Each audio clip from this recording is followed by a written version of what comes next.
a lot of the tips and things that we have been passed on from grandmothers to mothers, and especially here in India, we try to look for the home kitchen remedies, but there's a lot of major mishaps that can happen, like lemon juice.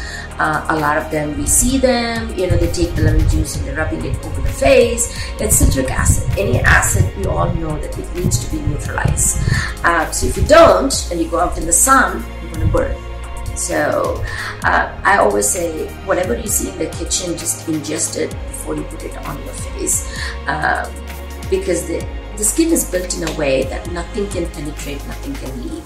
So if you want something to penetrate through your skin and make certain changes, you need some chemicals, or you need some research-based skincare products to do the job for you.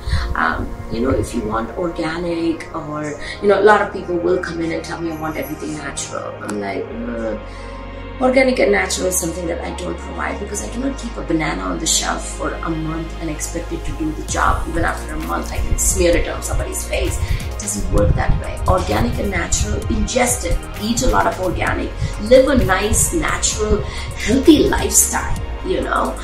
Those are the things that also benefit your skin, because you sleep. If you're smoking, no matter what I do, that antioxidative stress that comes with smoking and pollution, we cannot fix that even with the best of the best that we have in the house. So I always say organic and natural stuff, live and eat that way.